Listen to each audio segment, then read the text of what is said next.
Cunnel sat on the small, worn-out sofa in the tiny living room of the apartment he shared with Beezy.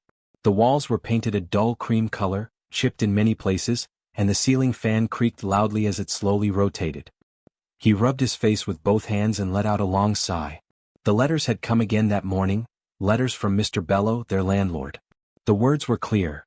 If the rent was not paid by the end of the week, they would have to leave. Cunnel felt the weight of the world on his shoulders. He had tried everything he could think of, but every plan seemed to fail. His job at the small shop barely brought in enough money to buy food, let alone pay the rent. Beezy was sitting at the small kitchen table, her hands wrapped around a chipped mug of tea. She did not look up when Cunnel walked in. She could feel his worry without him saying a word. He had always been proud, the kind of man who never liked to show weakness, but now his shoulders slumped, and his face looked older than it was. She wanted to comfort him, but she felt the same fear he did. Losing this apartment meant having nowhere to go, and the streets were not safe for them, especially Beezy. Cunnel stared at the floor. His mind was racing. Every plan he thought of seemed impossible. Borrowing money from his friends? They had their own problems. Taking extra shifts at work? The boss had already said the schedule was full. Selling some of their few belongings? There was hardly anything left to sell. He felt trapped, and the fear in him was growing like a heavy storm cloud. The sound of Mr. Bello's voice in his head made the fear worse. The landlord was a man who enjoyed having power over others. He always smiled when he spoke, but there was something cold and sharp in his eyes.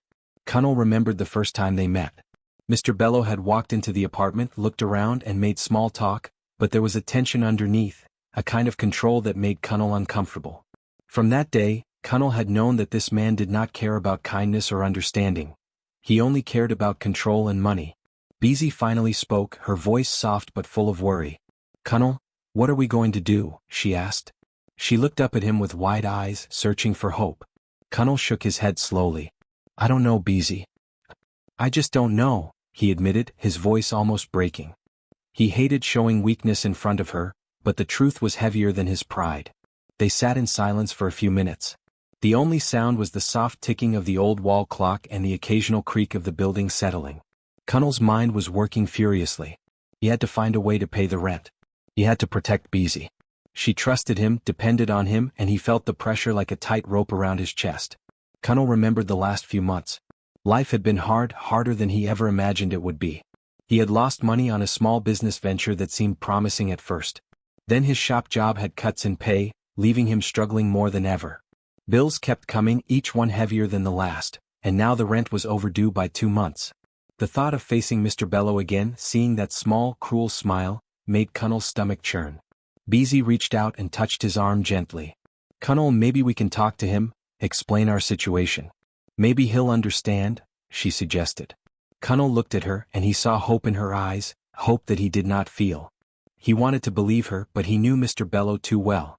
He was not a man who cared about explanations or hardships. He only cared about getting what he wanted, and he wanted the rent. The memory of the first warning letter Mr. Bello had sent still made Cunnel's heart pound.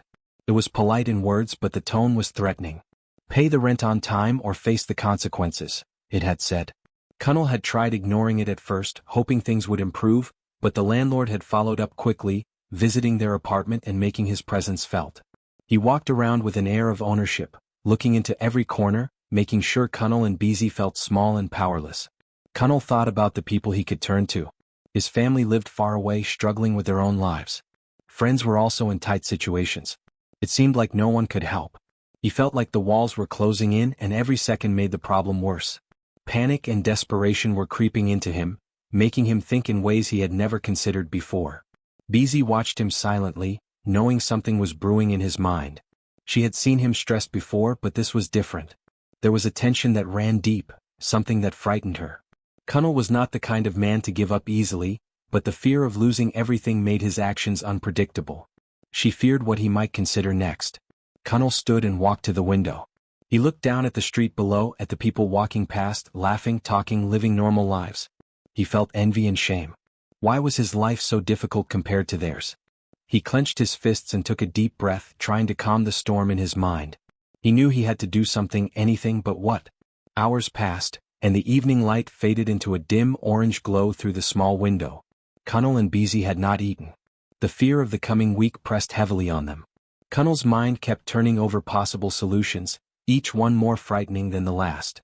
He wished he could find a magical way to make money appear or make Mr. Bello disappear. But life was not like that. As night fell, Cunnell sat back down, exhausted and tense. Beezy leaned her head on his shoulder. She was tired too, but she wanted to comfort him. She whispered softly, "We will find a way, Cunnell. We always do." He wanted to believe her, but deep inside he felt the grip of fear tightening. He loved Beezy and he hated the idea of failing her. The thought of losing her, losing their home, losing everything made his heart pound. Cunnell remembered advice from people he had trusted in the past, the warnings about desperation. People always said that when fear grows too strong, people make choices they later regret. He tried to push the thought away, but it lingered in the back of his mind. He could feel it whispering, tempting him, telling him to do things he would never normally consider. The night was quiet except for the sounds of the old buildings settling and the distant noises of the city. Cunnell lay down on the small couch, unable to sleep. His mind was too busy imagining the consequences of the coming days. He worried about Beezy, about losing his pride, about facing Mr. Bello and failing again. He felt trapped between fear and responsibility, between love and desperation. Beezy stayed awake too, listening to him breathe, feeling his tension, feeling the heaviness in the room. She wanted to reach out, to hold him, to tell him everything would be okay, but she knew it might not be. The fear in Cunnell was infectious. It spread to her, and she too felt the weight of the impossible situation pressing down on them both. Hours passed slowly and the room grew darker. Cunnell could hear his own thoughts more clearly now, his fears echoing louder. He imagined every scenario, each one worse than the last. How could he pay the rent? What would Mr. Bello do if they could not? Could they survive the shame, the eviction, the exposure? He did not know, and that uncertainty made him feel powerless. Cunnell sat on the edge of the small, cracked bed, staring at the floor. The room smelled faintly of damp and old paint, and the only sound was the distant hum of cars passing outside. He felt trapped, cornered, and desperate. The rent letters from Mr. Bello were heavy on his mind, each one a reminder of how little time he had left. He kept thinking about the coming days, about how he could find a way out of this mess. Every option seemed impossible, and every thought brought more fear than hope. Beezy stood near the window looking out at the street below. She had noticed Cunnell's tension growing stronger over the past few days, the worry etched deep into his face. She wanted to speak, to suggest solutions, to make plans together, but she feared upsetting him. He had become distant, restless, and there was something in his eyes she had not seen before, a desperation that scared her. Cunnell finally spoke, his voice low and shaking. "Beezy, I think I've found a way," he said. He hesitated, biting his lip as if the words themselves were painful to say. Beezy turned to him, hope and concern mixed in her eyes. "A way? What do you mean?" she asked softly. He swallowed hard and looked down. It's the only way we can keep the apartment. The only way I can pay Mr. Bello. There's no one else, Beezy. No jobs, no friends, nothing. I have to do this." He paused, trying to steady his voice. "I need you to trust me just this once." Beezy frowned, her heart sinking. She could sense the weight of the decision Cunnell was considering. Something in his tone made her uneasy, a tension that set her nerves on edge. "Cunnell, what is it? What are you asking me to do?" she whispered, her voice trembling slightly. She had a bad feeling, but she wanted to understand, to see if there was another way. Cunnell took a deep breath, his mind racing. He told himself it was only for a short time, that it was temporary, that once the rent was paid, everything would go back to normal. He convinced himself that he was protecting them both, that it was for survival. "Beezy, I need you to help me with Mr. Bello. He wants something from us, something I cannot give him directly. If you agree to do this, we can save the apartment. We can survive," he said, his words heavy and hesitant. Beezy stared at him, her heart breaking. She could not believe what he was saying. Her mind raced, trying to understand, trying to see if there was another option. But Cunnell's eyes, desperate and pleading, held her in place. He was not threatening her. He was begging, convincing himself that this was necessary. Still, her stomach twisted with fear and disbelief. She did not answer immediately. She sat down slowly on the edge of the bed, her hands gripping her knees. The room seemed smaller, the walls closing in. She felt the weight of the impossible choice pressing on her chest. She trusted Cunnell once, deeply, completely, and now that trust felt fragile, like glass ready to shatter. She wanted to say no, to stand firm, but the fear of losing their home, of being out on the streets, made her hesitate. Cunnell moved closer, kneeling in front of her. "Beezy, please. I know it's hard. I know it's wrong. But I don't see another way. We can survive if you just trust me. Just this once. I swear I'll make it right afterward," he said, his voice almost breaking. There was real fear in his eyes, but also something darker, a desperation that clouded his judgment. Beezy looked into his eyes and saw the man she loved, the man who had always been proud and strong, now bending under pressure. She felt anger, fear, sadness, and confusion all at once. Her trust in him was quietly cracking, but a part of her still wanted to believe he was doing it for them. The silence between them stretched, thick and heavy, until it became almost unbearable. Finally Beezy whispered, I'll do it. But only because I trust you, and only to save us. I can't think of any other way. Her voice was small, almost a sigh, but it carried the weight of her fear and pain. Cunnel felt relief wash over him, a bitter relief mixed with shame. He had convinced himself that this was the only way, and now it was done. The decision was made and the consequences were set in motion. For the rest of the evening neither spoke much. Beezy sat quietly, her thoughts heavy. She thought about her life, her hopes, her dreams, and how quickly everything had changed. She had never imagined being in this position, forced into a choice she did not want. The trust she had placed in Cunnel felt fragile, but she clung to it because the alternative, the thought of losing everything, was unbearable. Cunnel sat across from her, staring at the floor again. He told himself it was just temporary, that they would pay the rent, and then everything would go back to normal. But deep down he felt a small knot of unease. He knew, even if he didn't want to admit it, that this decision could change everything. Beezy was not the same as before. He could see it in her eyes, in the way she moved, in the way she avoided looking at him sometimes. He had asked too much and he knew it. The next morning, Beezy got up early and went about her day silently. She spoke less than usual, smiled less, and tried to act as if nothing had changed. But the weight of what had been asked of her hung over her like a shadow. Cunnel watched her, feeling a mix of relief and guilt. Relief that she had agreed, guilt that he had put her in this position at all. The silence between them was thick, but they both tried to move forward as if life were normal. Days passed and the tension in the apartment grew.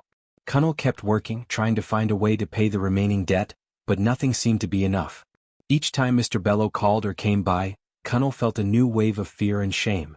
Beezy avoided him when possible, not out of anger but out of self-preservation. She was learning to protect herself from the emotional weight of what had happened, and Cunnel began to notice that their relationship was changing in ways he did not like. Cunnel's guilt grew heavier each day. He saw the sadness in Beezy's eyes, the way she tried to hide her feelings, and it hurt him more than the fear of losing the apartment. He had convinced himself it was necessary, but now he was beginning to see the cracks in that reasoning. He realized that in trying to save their home, he had damaged the trust between them. And he knew that trust, once broken, was difficult to repair. Beezy, meanwhile, kept her thoughts to herself. She did not know if she could forgive Cunnel, and she did not know if she wanted to. Part of her understood his desperation, part of her hated him for asking, and part of her feared what this choice would mean for the future. She had given in not because she wanted to, but because survival demanded it. And survival, she realized, sometimes came at a cost she was not ready to measure. Cunnel continued to work tirelessly, trying to gather the money to pay Mr. Bello. He avoided looking at Beezy too long, afraid of seeing the disappointment in her eyes. Each day he felt more trapped by his own choices. He thought about the future, about how this decision would follow them, and a part of him dreaded the moment when the debt was paid, but the emotional damage remained. As the week passed, the pressure from Mr. Bello increased. The landlord's visits became more frequent, and his small, cruel smiles seemed to mock Cunnel's desperation. Beezy observed quietly, her trust in Cunnel quietly eroding. She had agreed out of fear and loyalty, but each day reminded her of the cost. She felt like a shadow of herself, walking through life carrying the weight of a decision that was not hers to make. One evening, Cunnel and Beezy sat together in the dim light of the apartment, the city buzzing faintly outside. Neither spoke much, both lost in their own thoughts. Cunnel felt the heavy weight of guilt pressing down on him. He had gotten what he wanted, temporarily solved the rent problem, but at what cost? He looked at Beezy, trying to meet her eyes, but she avoided his gaze. And in that moment he understood that some things, once broken, were not easily fixed. The air in the apartment felt heavier than ever. Cunnel had forced a choice upon the woman he loved, and the relief of survival was mixed with shame and fear. Beezy had agreed silently, protecting them both, but her trust in him had quietly shattered. And as they sat together in silence, The consequences of their choices were already beginning to take root, shaping the future in ways neither of them fully understood. After the incident, the apartment felt different. The air seemed heavier, and the silence between Cunnel and Beezy was thicker than ever before. Cunnel noticed it immediately. Beezy moved around the small space quietly, her movements careful, as if she were trying not to disturb the air itself. She no longer laughed at the small jokes he made. Even when he spoke to her, she would answer in short sentences, keeping her emotions hidden behind a calm mask that did not fool him. Cunnel tried to act as if everything were normal. He went about his days, working extra hours at the shop, doing odd jobs wherever he could, and making sure the rent was paid. Mr. Bello had been satisfied for the moment, and had not pressed further. But Cunnel felt the weight of what had happened pressing down on him like a heavy stone. He had achieved what he wanted, temporary survival, but the cost was beginning to reveal itself. Beezy's change was slow at first, almost imperceptible, but Cunnel noticed it. She no longer hummed while cooking. She no longer teased him playfully when he made a joke. Even the way she looked at him had changed. The warmth in her eyes had dimmed, replaced by a quiet distance that made Cunnel's chest tighten. He wanted to ask her about it, to talk to her, to make things right, but a part of him feared what he might hear. Each night, Cunnel would lie awake on the small couch, staring at the ceiling, listening to Beezy's quiet breathing as she slept in the other room. He could not shake the feeling that something important had been lost between them, something he could not easily fix. He told himself that time would heal it, that she would forgive him, that things would return to normal. But deep down, he feared that he had crossed a line that could never be undone. Beezy, on the other hand, kept her thoughts carefully guarded. She felt a quiet anger simmering beneath her calm exterior. She had agreed to Cunnel's plan not because she wanted to, but because she believed it was necessary for their survival. The decision had left a mark on her, a feeling of betrayal and helplessness that she could not easily shake. She had trusted Cunnel completely, and now she felt a quiet, painful doubt growing in her heart. Days turned into weeks. The routine of survival took over, but the emotional distance between them grew. Cunnel would try to engage Beezy in conversation, ask her about her day or joke about something small, but she would respond with a polite smile or a short answer and then return to her tasks. It was not that she hated him, it was that the trust she had once held so firmly had been shaken, and she did not know how to repair it. Cunnel noticed other changes as well. Beezy no longer confided in him. She stopped sharing her thoughts, her dreams, or her fears. Even when something exciting or happy happened, she would tell him briefly, without enthusiasm. Cunnel felt the emotional connection between them slipping, and with it, a part of his own happiness. He tried to convince himself that it was temporary, that she needed time, but he could not escape the truth that his actions had caused this. The apartment, once a place of warmth and laughter, felt colder. Even the small, simple meals they shared were quiet affairs, eaten in near silence. Cunnel had never realized how much the happiness of a home depended on the emotional presence of both people. Now, with Beezy withdrawing, the apartment seemed empty, even when both of them were there. One evening, Cunnel returned home from work, tired and anxious, hoping to lighten the mood. He entered the apartment, calling out softly, "Beezy, I'm home." There was no response. He found her in the small kitchen, washing dishes. She looked up briefly, offering a polite smile, then returned to her work. The brief glance was like a reminder that something had changed, a small, painful signal that she was not the same as before. Cunnel wanted to reach out to her, to touch her hand or pull her close, but he hesitated. He feared her reaction, feared that she might push him away or speak words that would hurt him even more. Instead, he sat down on the edge of the bed, pretending to be tired and distracted, while inside, guilt and regret churned like stormy waters. He remembered the days before the incident, when Beezy's laughter would fill the apartment, when she would tease him gently, when their conversations would flow easily.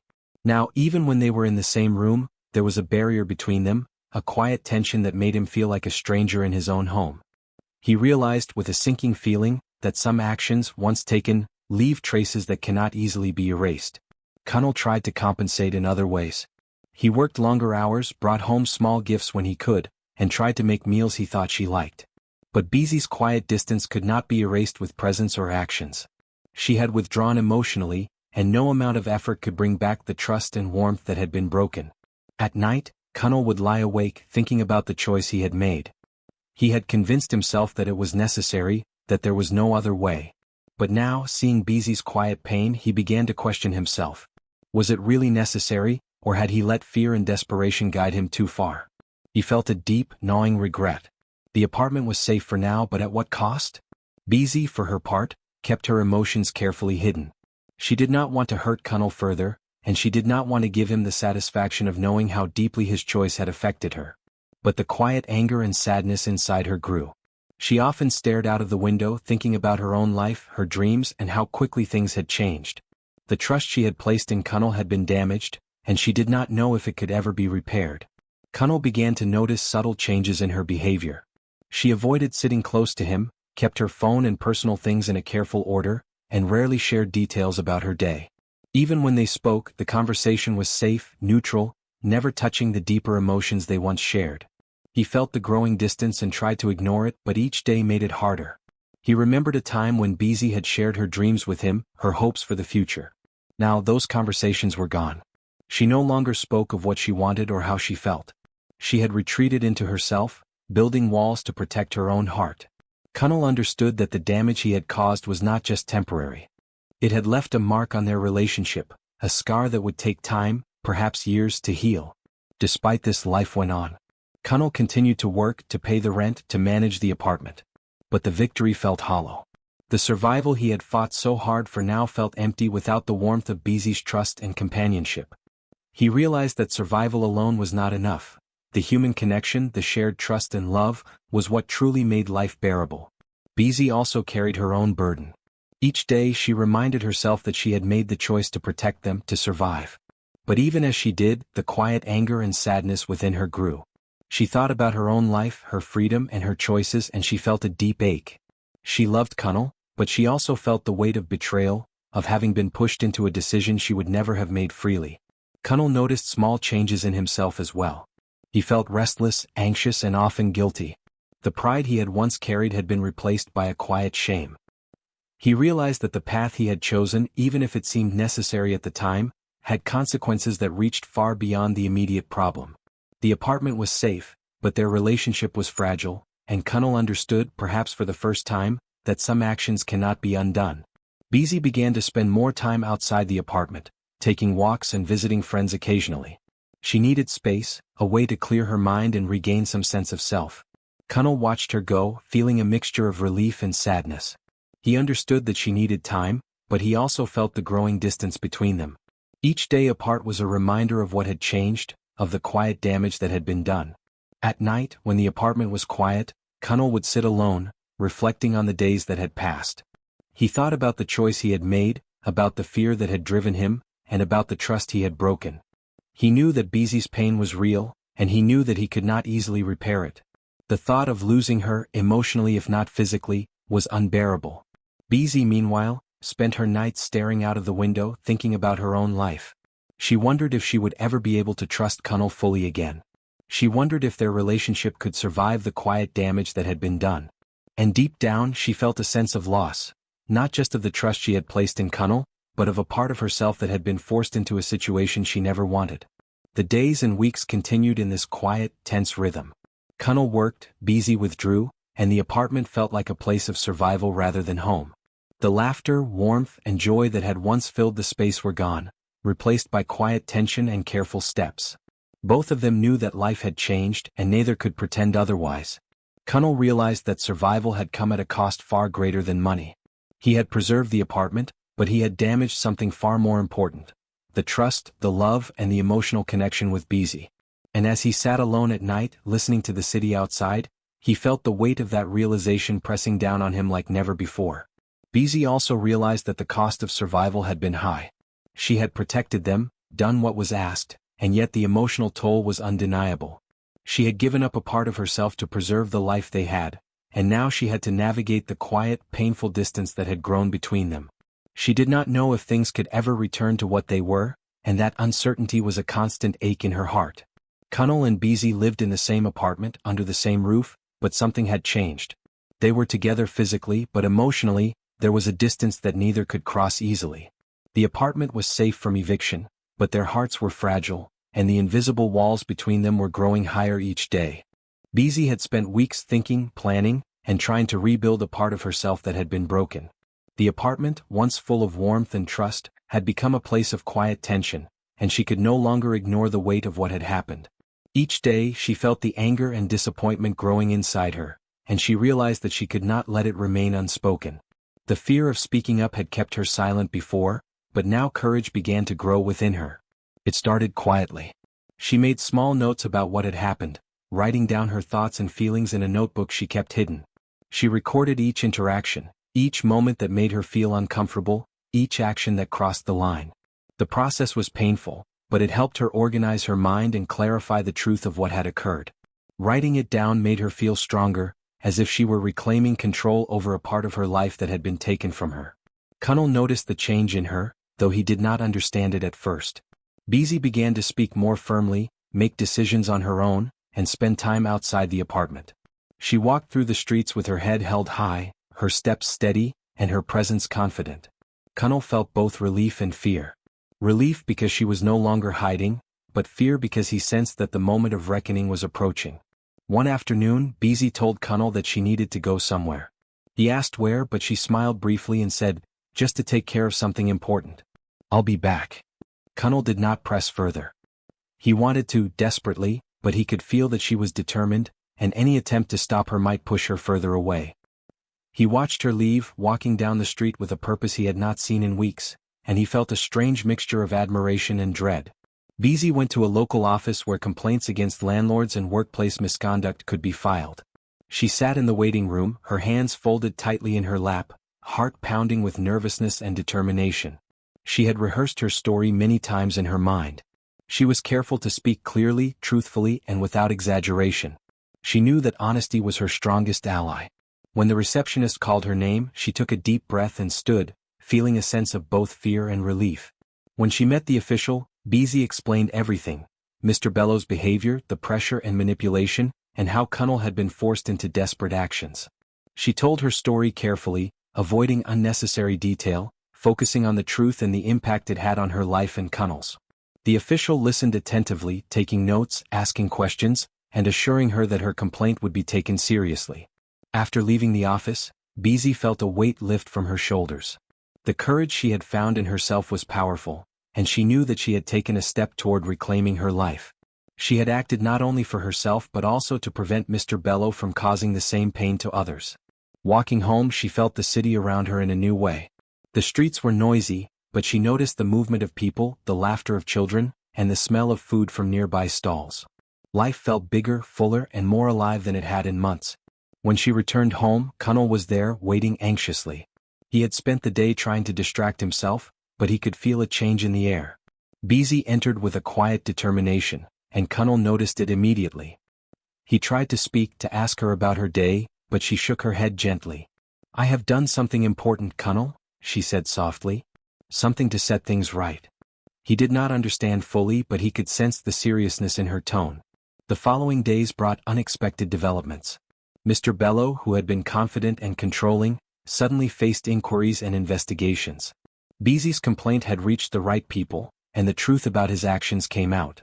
Witnesses confirmed her story, and the landlord's influence began to collapse. His calls and visits became less frequent, and his small, cruel smiles disappeared. The power he had wielded so effortlessly was slipping from his hands. Connell watched these changes with a mixture of relief, fear, and guilt. He realized for the first time the full cost of his betrayal, not just to Beezy but to himself and the life they shared. He had thought that survival was the most important thing, but now he saw that trust, honesty, and respect were far more valuable. Without them, even safety and stability felt empty. Beezy grew stronger with each passing day. She walked through the apartment with confidence, spoke more clearly, and smiled occasionally, though carefully. Connell noticed these changes and felt both admiration and shame. He had underestimated her courage, and now he had to face the consequences of his actions. The quiet distance that had grown between them began to shift slightly, as Beezy's strength reminded him of the human cost of his choices. One evening, Connell tried to speak with her about what had happened. He sat across from her at the small kitchen table, the same table where they had once shared quiet meals and laughter. "Beezy, I see now. I see what I did, and I am sorry," he said, his voice low and heavy. Beezy looked at him, her eyes steady, and for the first time she allowed herself to feel the mixture of emotions that had been building inside her. "I know you are sorry, Connell," she said softly. "But sorry is not enough. What happened, it changed things. It changed us. You have to understand that trust, once broken, is not easily fixed. And even though the danger is over, the damage remains. Her voice was calm but firm, and Connell felt the weight of her words pressing down on him. He nodded slowly, understanding more than he had before. The relief of surviving, of paying the rent and keeping the apartment, was overshadowed by the realization of what he had sacrificed. Beezy's strength, her courage, and her dignity had been tested, and he had forced her into a position that should never have existed. Now, seeing the results of her bravery, he understood the cost fully. The days continued, and life in the apartment began to settle into a new rhythm. Mr. Bello no longer came to the door, and his influence over them disappeared. The apartment, once a place of fear and tension, became a space where Beezy could begin to rebuild her sense of security. Connell, meanwhile, worked quietly, reflecting on the choices he had made and the lessons he had learned. He realized that courage could take many forms. Beezy's courage had changed their lives, not through violence or anger, but through truth, persistence, and the quiet strength to act. He had relied on fear and desperation, and now he understood that those tools could only bring temporary results. Real strength came from honesty, integrity, and the willingness to face consequences openly. Connell also noticed how much he had taken for granted. He had assumed that Beezy would follow him blindly, that survival justified any action, and that trust was something permanent. Now he saw that trust is fragile, and that it must be nurtured, protected, and respected. His actions had endangered the very thing he valued most, and the lesson was painful but necessary. Beezy continued to rebuild herself. She reconnected with friends she had not seen in months, visited her favorite places, and spent time alone reflecting on her life. She found small joys again, moments of laughter and peace that had been absent for too long. The apartment, now free from Mr. Bello's control, became a space where she could begin to heal. Connell, observing these changes, felt both hope and fear. He wanted to repair their relationship, to regain her trust, but he understood that it would take time, patience, and genuine effort. He could no longer rely on excuses or desperation. He had to act with honesty and respect. Each day became a lesson in humility, in understanding the value of trust, and in recognizing the power of courage. One afternoon, Beezy spoke to him directly, without hesitation. "Connell, I have forgiven what you did, but it will take time for things to feel normal again.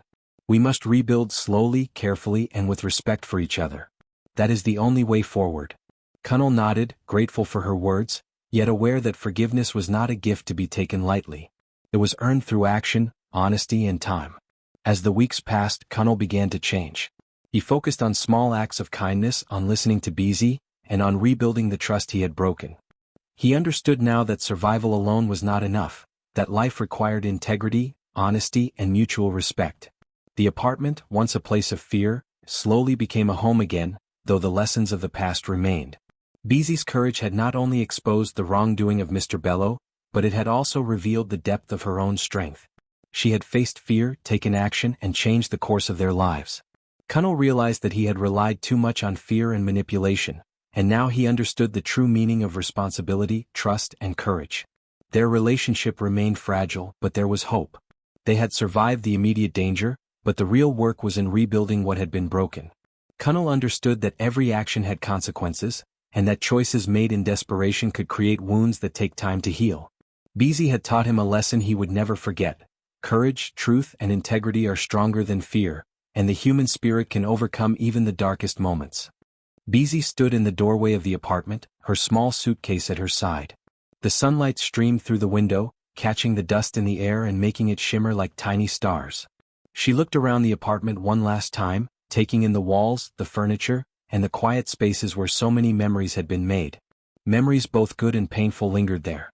She had loved this place once when it was warm and full of laughter.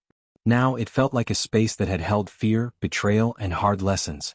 Connell stood a few steps behind her, his hands in his pockets, his eyes lowered to the floor. He wanted to say something, anything, but the words seemed too heavy, too late. He had watched Beezy grow stronger over the past weeks, her courage shining like a light he could not reach. He had tried to rebuild their relationship, to make amends, but he knew deep down that some things, once broken, could never return to what they had been. Beezy took a deep breath, steadying herself. She had made this decision carefully.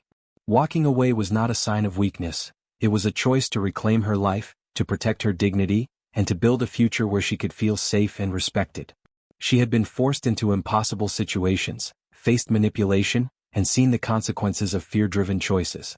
Now she was choosing for herself, and for the first time in a long while, she felt the quiet strength that came from being in control of her own destiny. Connell finally looked up, his eyes meeting hers. There was a mixture of sorrow, guilt, and understanding in his gaze. He wanted to reach out, to hold her hand, to beg her to stay. But he knew that no words could undo the past. The trust he had broken, the choices he had made, and the pain he had caused could not be erased by speech alone. He could only stand there and witness her courage, and in that moment he truly understood the weight of his mistakes. Beezy's voice was calm but firm. "Connell, I have forgiven what happened in my own way, but I cannot stay here. I need to rebuild my life. I need to breathe, to find myself again. This place, these walls, they hold too much of the past." She paused, letting her words sink in. "I need to walk my own path now." Connell nodded slowly, swallowing the lump in his throat. He felt hollow inside, as if a part of him had been taken away. He had survived the danger, paid the debts, and protected their home in the short term, but the cost had been far greater than he had realized. Beezy's departure was not just physical. It was emotional, symbolic, and final in many ways. He had lost something he could never get back, the trust and warmth of someone who had once been his closest companion. The morning was quiet outside, the city slowly waking with the sounds of traffic, distant voices, and birds chirping. Beezy stepped out, her suitcase rolling gently behind her. She walked down the small staircase, each step purposeful and steady. Connell watched from the doorway, the sunlight casting a long shadow over him, a shadow that seemed to mirror the regret in his heart. He felt the weight of every choice he had made, every word he had spoken, and every moment he had failed to consider the consequences. As Beezy reached the street, she paused briefly and looked back at the apartment. She did not feel anger, though she had every reason to. She did not feel hatred either. She felt a quiet resolve, a recognition of her own strength, and a determination to live life on her own terms. She knew that moving forward would be difficult, that rebuilding would take time, but she also knew that she could face the challenges. For the first time in months she felt hope. Connell closed the door behind her, leaning against it for a moment. The apartment was empty, quiet, and still. He walked through the rooms, noticing the faint marks on the walls, the small imperfections in the furniture, and the memories that lingered in every corner. The space that had once been a home now felt like a reminder of his failures. He realized that survival without trust, love, and respect was empty. He had protected the apartment, but he had lost something far more important. He sat on the small sofa, head in his hands, thinking about the choices that had led them here. He remembered the moments of desperation, the fear that had clouded his judgment, and the small justifications he had whispered to himself. Now, in the quiet, he understood the cost fully. Survival alone was not enough. Life demanded honesty, courage, and respect for those you loved. He had learned the hard way that some mistakes could never be undone. Days passed, and Connell tried to fill the apartment with ordinary routines. He cooked small meals, cleaned the space, and continued his work at the shop. But the apartment felt hollow. The silence was heavy, a constant reminder of Beezy's absence. He realized that he could not bring back what he had lost through actions alone. Words could not repair trust. Time alone could not heal the wounds. He had to carry the weight of his mistakes and live with them. Beezy, meanwhile, had found a small room in another part of the city. It was modest, but it was hers. She decorated it simply, placing small personal items that reminded her of hope, freedom, and the life she wanted to build. Each day she walked to work with her head held high, feeling a sense of control and independence she had not felt in a long time. The fear and tension that had weighed on her in the apartment were slowly replaced by confidence and a sense of self-worth. She reconnected with old friends, sharing her experiences carefully, and found comfort in their support. She explored small corners of the city she had never visited before, discovering places that felt safe and welcoming. With each passing day she felt her strength grow. The past remained, of course, the memory of the fear, betrayal, and manipulation, but it no longer controlled her. She had taken the step to reclaim her life, and that step brought with it a quiet pride and resilience. Connell, on the other hand, spent long evenings alone. He reflected on what had been, what had gone wrong, and what he had learned. He remembered Beezy's courage, her honesty, and her determination. He realized that he had relied on fear, desperation, and manipulation when courage, honesty, and patience would have been far stronger. He had lost her trust, and he knew that some things, once broken, could never be fully repaired. The weight of this knowledge stayed with him, a constant companion in the quiet hours of the night. Sometimes, Connell would imagine Beezy walking through the streets, confident and smiling, free from the shadow of the past. He would feel a mixture of pride and sorrow, pride for her strength, sorrow for his own mistakes. He knew that he could not change the past. He could not erase the choices he had made or the pain he had caused. All he could do was live with the regret and strive to act better in the future. Beezy's life slowly began to take shape. She found a small group of people she trusted, created a routine that gave her peace, and explored dreams that had been dormant. She took courses at a local center, learning new skills that could help her career. She discovered small joys in daily life, watching the sunrise, enjoying a cup of tea in the morning, listening to music that made her feel alive. Each moment was a step away from the past and a step toward the life she wanted to create. Kunnal, meanwhile, tried to focus on his own work and responsibilities, but the memories of what had happened lingered. He realized that survival alone was not enough to make life meaningful. Relationships, trust, and integrity were what gave life value, and he had lost these in the process of desperation. He reflected on the mistakes he had made, feeling the weight of guilt and regret in every decision, every action, every thought. Even as time passed, he could not forget the lessons. He began to help others quietly, giving support to friends and neighbors where he could, trying to rebuild a sense of purpose in his life. But always, there was a part of him that remained aware of the cost of his actions, the loss of trust, and the absence of someone he had once loved deeply. Beezy continued to grow, building her confidence and independence. She knew that life would have challenges, but she faced them with a strength born from experience. She no longer allowed fear or manipulation to control her choices. She had reclaimed her dignity, and each day she reminded herself that she had the right to live freely and fully. Kunnal, in his quiet moments, would sit by the window and think of her. He remembered the laughter, the conversations, and the warmth they had shared. He understood that some mistakes leave permanent marks and that some losses, however painful, cannot be reversed. The lessons were bitter, but they were his to carry. He knew now that choices driven by fear and desperation could bring temporary relief but often create long-lasting consequences. The apartment remained as it had always been, a safe place physically but filled with memories of mistakes and regrets. Kunnal worked to maintain it, to keep life moving, but he knew that the most important work, the repair of trust, the restoration of connection, was no longer possible. Beezy had chosen her path and he had to accept it. In the evenings, Kunnal would sit quietly, thinking of Beezy's courage and the path she had chosen. He felt the sorrow of loss and the weight of regret, but he also felt a sense of respect for her strength. She had faced fear, spoken the truth, and claimed her life back. He had survived, but survival without trust and respect felt hollow. He realized fully now that some mistakes, once made, leave scars that can never fade. Beezy, walking through the city streets, felt the sunlight on her face and the freedom in her steps. She was no longer trapped by fear, by desperation, or by the weight of someone else's choices. She had reclaimed her life, her dignity, and her independence. Each day was a reminder of her courage, and each step she took was a step toward a future she would build on her own terms. Kunnal remained behind, learning the most painful lesson of all, that actions taken in fear and desperation can have consequences far greater than imagined. The apartment was safe, but his heart was heavy, and the regret of choices made too quickly and too selfishly lingered like a shadow. He knew now that some mistakes could never be undone, and that knowledge was both his burden and his teacher.